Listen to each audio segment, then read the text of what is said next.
The COVID-19 pandemic completely altered the hospitality industry. The spread of the viral disease resulted in an abrupt and significant drop in revenue and traffic for businesses in various industries worldwide. During the pandemic, I worked for a local restaurant in Worcester, Massachusetts. Like many other restaurants in the world, it fell victim to the problem. After 3 months of waiting for things to finally go back to normal, the restaurant opened very limited, with only services to dine in, third party dine in, like Uber Eats and DoorDash.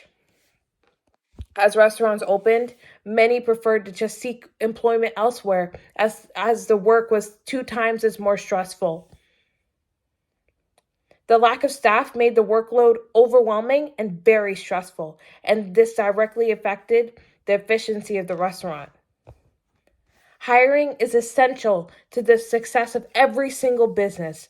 Most companies face issues and they center back to the workers and their relationship with the management. Understaffing and onboarding were some of my main issues at the restaurant. My former manager would use a servant leadership managerial style. Servant leadership is defined as leading by serving others and by helping them understand what they can do for the company and better improve society. Managers using this style focus more on their workers rather than themselves and empower them to work harder.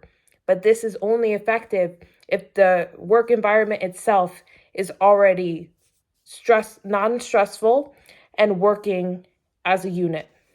When an organization is understaffed, the environment becomes stressful regardless of the style. And according to Forbes, one of the main reasons that this is because management stress is contagious. When your manager is stressed and there's about their staff, it tends to reflect in their actions and how they are working. And it's hard to break that cycle. Post-pandemic, managers have been more stressed than ever before. Dining rooms closed, restaurants have had to rely on Uber Eats and other third-party delivery apps. And this put a lot of small businesses in a really vulnerable position. My manager claimed that after the pandemic, aside from already facing declines in sales, there were difficulties with overpriced food and lack of stock. All of this pressure on the manager, combined with threatened closure, created stressful environments for all of the workers and the management alike. And according to the Harvard Business Review, 68% of millennials and Gen Zers left their roles due to mental health reasons, both voluntarily and involuntarily after the pandemic.